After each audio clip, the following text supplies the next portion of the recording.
नमस्कार, शुभ संध्या दोस्तों। कैसे हो? उम्मीद है स्वस्थ मस्त होगे। कैसा है आपके शहर का मौसम? हमारे शहर में तो अच्छी खासी ठंड होने लगी। देखो, हम सब ने स्वेटर भी पहन लिए। और दोस्तों, आज मैं यूं ही बैठी थी तो मेरे दिमाग में एक चीज़ घूम रही थी कि औरत जो है घर से बाहर निकली नौकरी के लिए, उसे घर से बाहर निकलना पड़ा, तो कहीं ना कहीं दोस्तों जीविका के लिए पैसे जुटाना तो उसका उद्देश्य था ही।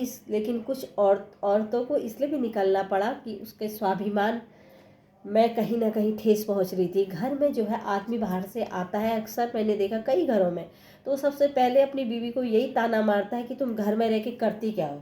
अगर आदमी बोलता है तो बच्चे भी बोलते हैं, परिवार के और सदस्य भी बोलते हैं कि तुम घर में रह के करती क्या हो, तुम्हें आता ही क्या है।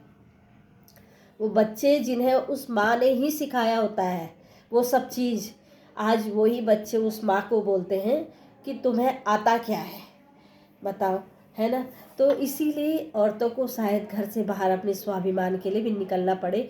अगर जो है सुबह से लेकर शाम तक उस औरत के काम का आकलन किया जाए ना दोस्तों, अगर औरत अपने काम का चिट्ठा बनाने लग जाए तो पुरुष वर्ग उस काम को करना तो दूर, वो चिट्ठा देख के ही पीछे हो जाएंगे। औरत सुबह उठती है, अलार्म का काम करती है, पहले उठती है, चाय पानी नाश्ता, धूप, इतनी गर्मी में वो किचन में जाती है, सर्दी है किचन में जाती है, सबके लिए टाइम पर नाश्ता तैयार करती है ना। क्या उसे ठंड नहीं लगती? क्या उसको गर्मी नहीं लगती? लेकिन नहीं, वो सोचती है मेरे बच्चों को, मेरे आदमी को, मेरे परिवार को खाना पीना, चाय नाश्ता टाइम पर मिले, है ना। उसके बाद वो जो है वॉचमैन का काम करती, तुम्हारा घर देखती है और तुम्हारे नाते रिश्ते संभालती है और घर के सारे काम, झाड़ू पोछा, कपड़े बर्तन बखूबी अपनी जिम्मेदारियां निभाती है। सुबह से शाम तक उन जिम्मेदारी को निभाते निभाते दोस्तों वो अपने लिए एक 5 मिनट भी नहीं रखती है।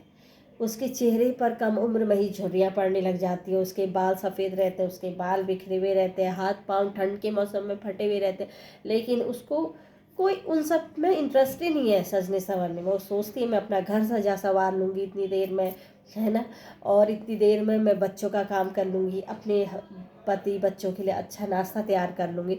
इसलिए दोस्तों, एक औरत की अगर भूमिका घर में देखी जाए तो उसका आकलन भी नहीं कर पाएंगे आप, निभाना तो दूर की बात। आदमी को अगर वो भूमिका निभाने के लिए एक दिन रख दिया जाए ना तो शायद धरती उथल पुथल हो जाए दोस्तों।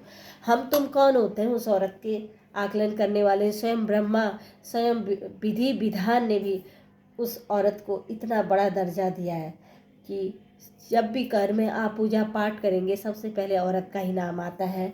तो बोलते हैं ना कि गौरा महेश, कहते नहीं है, गौरा शिव, और बोलते हैं लक्ष्मी विष्णु, राधे श्याम, हमेशा औरत का नाम पहले आता है। क्यों? क्योंकि स्वयं जो है विधाता ने भी उसको इतना बड़ा दर्जा दिया है। इसलिए हम मनुष्य मात्र तो उसको दर्जा देने के किसी काबिल ही नहीं है दोस्तों। मेरे हस्बैंड तो देखो दोस्तों मुझे बहुत सपोर्ट करते हैं। वो कभी नहीं कहते हैं कि तुम करती क्या हो, क्योंकि उनको पता है सुबह से लेकर रात तक ये किस कदर बच्चों के पीछे उलझी हुई रहती है, घर गृहस्थी में उलझी रहती है, फिर भी हंस के ही मेरा वेलकम करती है। तो दोस्तों, औरत को जो है टोकना छोड़ दो कि तुम घर में रह के करती क्या हो, उसके स्वाभिमान को ठेस मत पहुंचाओ, उसकी इज्जत किया करो। आपकी जितनी भी बरकत है वो उसी औरत की ही देन है, उसी औरत की पूजा पाठ श्रद्धा विश्वास का फल है। जिस पर आप नाच करते हैं ना, ये मेरे इतनी इनकम हो गई है, मैंने इतनी बड़ी गाड़ी में मैं आज घूम रहा हूँ, सालों साल आप गाड़ियाँ बदल रहे हैं, पैसे आपकी इनकम बढ़ती जा रही है ना, वो सब उसी औरत की श्रद्धा विश्वास पूजा पाठ का फल है।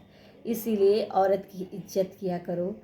वो भगवान को पूछ के कुछ नहीं होगा, जो घर में स्वयं तुम्हारी लक्ष्मी है उसकी इज्जत किया करो, तभी वो लक्ष्मी भी प्रसन्न होगी।